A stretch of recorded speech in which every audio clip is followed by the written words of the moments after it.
We've got a student loan epidemic. It's a big deal. Is college still worth it?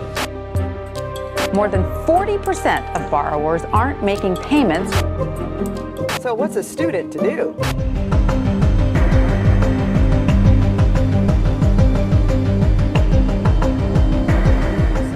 They don't want us to learn about money because they just want to pump out good employees that do what they're told. They don't want what we know out there. We've all been programmed. That's a fact of life. A lot of kids just in school kind of puzzled as to why they're there.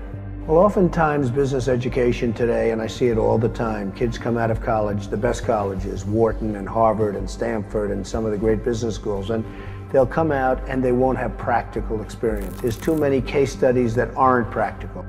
What is school doing to your brain? If you look at school, it's opposite of what it takes to be successful in real life. We have a system where we take children away from their parents at least 5 days a week, all day, and we have control of their minds until they're about 17, 18. Don't make a mistake. Do as you're told. Take tests by yourself. Don't cooperate. Do it by yourself. Do it on your own. And there's only one right answer. No, there's tons of answers to a problem. We ask kids that are 16 to 18 years old to make $100,000 debt decisions when they go off to university. What they're getting themselves into. They just assume, okay, I'm going to pay 4 years of education at $25,000 a pop, and when I come out the other side, somehow I'll be able to pay it back. That's not how life works anymore. Money may not be the most important thing in the world, but it affects everything that is. It affects your lifestyle, it affects your health care, it affects your level of education, it affects the food you eat. It affects everything on a day-to-day basis. It may not be the most important thing, but it does affect everything that is important. One of the reasons we have such a horrible economy is because of what our top schools are pumping out. People who all they do is care about themselves, and they create these CDSs, credit default swaps, and derivatives that damage everybody. When you were in school, were you an A student or a C student? You know, were you the star of the class or the flunky of the class?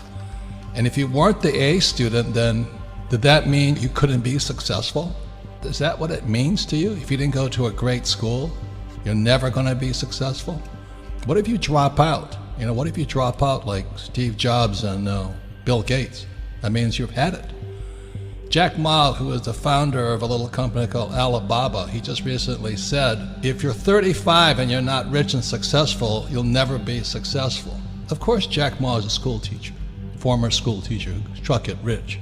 But naturally, they have this idea that if you're not successful in school, you'll never be successful in life. And my contention has always been it almost damages you in school. You know, school damaged my brain, and my father was the head of education for the state of Hawaii, PhD. And I hated school. I mean, I sat there and getting pounded all the time for being stupid. People come out of school paralyzed. I think the school system is criminal in that it kills a child's spirit of learning. You know, a child goes into school all excited about, yeah, I'm gonna learn and it's gonna be great. And then the teacher says, sit down and shut up. Shut up! You just be quiet. You just be quiet. Shut up! You ate the tea. You ate the tea. Don't talk. We don't care what you're interested in. They just teach you what they want to teach you instead of finding out what the child is interested in and teaching to that. I think kids come out of school scared to death of making a mistake. They come out paralyzed. They don't know what they want to do because their spirit and their creativity has been crushed inside of them. So I'm a very big believer in equal opportunity as opposed to equal outcome. I don't believe in equal outcome because unfortunately life's not like that, and it'd be a pretty boring place if it was. But I really believe in equal opportunity, and equal opportunity to me, more than anything, means a great education. Probably, you know, the second, maybe even more important is a great family life, but I don't know how to do that. And I don't think anybody knows how to do that. But it pains me because we do know how to provide a great education. We really do. If we got our act together, we could make sure that every young child in this country got a great education. And we fall far short of that. And I know from my own education that if I hadn't encountered 2 or 3 individuals that spent extra time with me, I'm sure I would have been in jail. I'm 100% sure if it hadn't have been for Mrs. Hill in 4th grade and a few others, but maybe even especially her, I absolutely would have ended up in jail. And because I could see those tendencies in myself to sort of have a certain energy to do something, and it could have been directed to doing something interesting that other people thought was a good idea, or doing something interesting that other people maybe didn't like so much. So you almost have to do a whole reprogramming once you get out of school, so you can find out what it is that excites you, what it is that where your passion is. Because once you can discover what's most meaningful, then decisions and life becomes so much easier, because there's more joy, there's more better communication with relationships. But they don't teach any of this in school. They just say, sit down, do as you're told, take the test by yourself, and don't make a mistake. If you're not successful yet, you might be a late bloomer. This is especially for those with students still in school, or you're struggling financially and you're over 35, or you're an old guy and you still haven't made it. Well, I hope you have a cash flow board game, because the cash flow board game is the best teaching, much better than a boring old school teacher, because cash flow involves your brain, your emotions, because you hate losing. You have to physically do something, and it inspires your spirit, because losing is a wonderful thing if it inspires you to win. I still play Monopoly. My rich dad just started playing Monopoly with me. The other thing he did, he then took me to his 4 greenhouses, Red Hotel. He took me to his greenhouses. I went, holy moly, it was more than just a board game. So I'm not saying it has to be real estate, but if it's stocks, I look at the guy Ray Dalio of Bridgewater, the biggest hedge fund in the world. He started buying stocks at a young age, same as Warren Buffett. You want to do it when the brain is still malleable and pliable. So take the child, go look at real estate. Donald Trump had to go collect rent. He had his boys collect rent. He said, you want adventures and psychosis? Go collect rent. You'll hear more BS than you ever had before.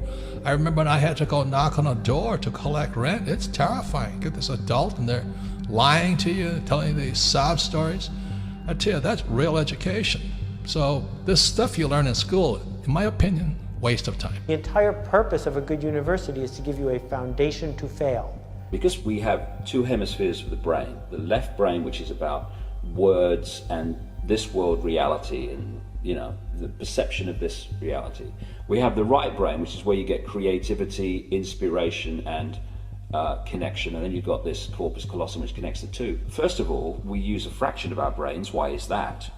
And the other thing is that what the system does is it turns out left brain prisoners. They run the system, and it does it by putting information through schools and colleges and universities into the left brain, which it then says at time of an exam, give me all that back, and if you tell me what I've told you well enough to believe, then you'll pass the exam and you'll be very successful. We have too many entrepreneurs, we have too many successful people. How is it possible that school is making kids less intelligent?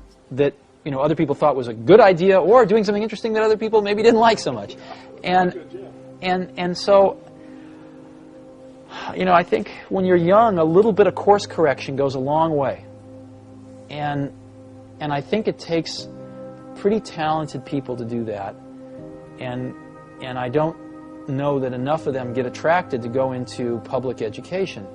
You can't even support a family on what you get paid. And if you're smart, I sort of feel if somebody's smart enough that you want to turn your kids over to them for the majority of their childhood. I mean, the majority of their waking hours in their childhood are spent not with your parents, but with your teachers.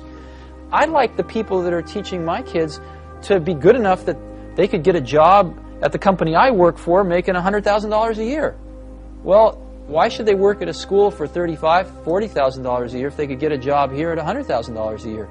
I mean, that's not is that an intelligence test? I mean, so I think we should basically be hiring them and paying them $100,000 a year, but the problem there, of course, is the unions. The unions are the worst thing that ever happened to education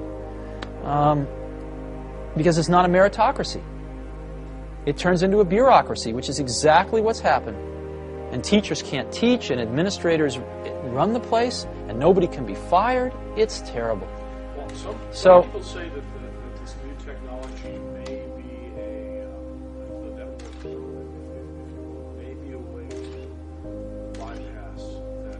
I absolutely don't believe that. And as you pointed out, I've probably helped put more computers in more schools than anybody else in the world, and I'm up until this point in time, and I'm absolutely convinced that that is by no means the most important thing.